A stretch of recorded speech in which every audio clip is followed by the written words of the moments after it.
இன்றைக்கி என்ன பார்க்க போகிறோம்னா, நம்ம ராணிமா ஃபுட்ஸ் அண்ட் ஸ்நாக்ஸில் ஆல்ரெடி நம்ம போட்டுட்ருக்கோம் இல்லையா, ரவா தோசை மிக்ஸ், அடை தோசை மிக்ஸ், சிறுதானிய அடை தோசை மிக்ஸ்லாம். அதில் ஒன்றுனா எப்படி செய்கிறதுன்னு பார்க்க போகிறோம். கேட்டுகிட்டே இருக்கீங்க, அதனால் எப்படி செய்கிறதுன்னு ஒரு ட்ரையல் காமிக்கலான்னு. ஸோ இப்போ ஃபஸ்ட்டு ரவா தோசை மிக்ஸ் பார்க்க போகிறோமா? இந்த மாவை கொஞ்சம் நேரம் ஊற வச்சுட்டு ஒரு 1/2 மணி நேரம் கழித்து ஊற்றணும். அதுக்கு முதல்ல இப்போ ஊற வச்சு காமிச்சிடுறேன். Okay okay. நம்மளோட ரவா தோசை மிக்ஸ் எடுத்துக்கிறோம். நான் இதில் பாதி தான் இப்போ 1/4 கிலோ போட்டு கரைச்சி காமிக்க போகிறீங்க. ஓகே, 1/4 கிலோ போடுங்க.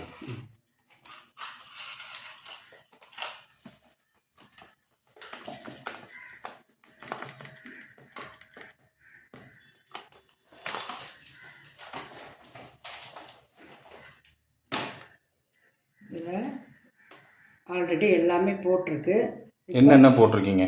ரவை, மைதா, பச்சரிசி மாவு, மிளகு, சீரகம், உப்பு, பெருங்காயத்தூள் எல்லாமே போட்டாச்சு. எல்லாமே போட்டிருக்கு. இப்போ வந்து இதில் நான் கருவேப்பிலை,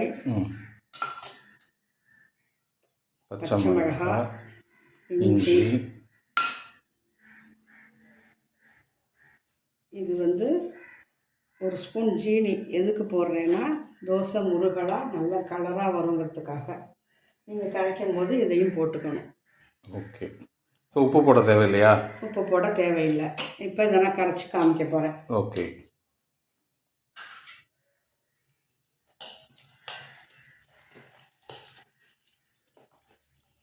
எவ்வளோ தண்ணி ஊற்றணும்? நீங்கள் மாவுக்கு தகுந்தாக்க ஊற்றிக்கணும். நான் ஊற்றும் போது உங்களுக்கு என்ன பதம் இருக்குன்னு காமிப்பேன், அதை பார்த்துக்கோங்க.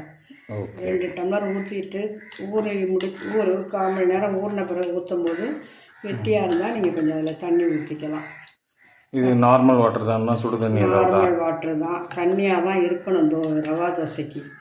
அப்போ தான் நல்லா முருகலாக வரும். ஓகே. இது இப்போ கொஞ்சம் நேரம் ஊறட்டும்.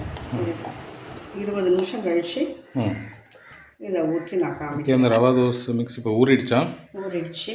1/2 மணி நேரம் சொன்னீங்க. 1/2 மணி நேரம் ஊறிட்டு இது வந்து இந்த மாவை வந்து தண்ணியாக கரைச்சிக்கிட்டிங்கன்னா தான் நல்லா முருகலாக வரும். இந்த அளவு தண்ணியாக இருக்கும். இந்த அளவு இருக்கணும் அந்த மாவு, ரவா தோசை மாவு. ஓகே. இப்போ தோசை ஊற்ற போகிறோம். தோசை இப்போ ஊற்றுறோம். பார்த்துக்கணும். இந்த மாவை இப்படி தான் ஊற்றணும். தோசையை நம்ம சாதா தோசை மாவு மாதிரி ஊற்றக்கூடாது. இப்படி ஊற்றினோம்னா தான் அது நல்லா தோசை.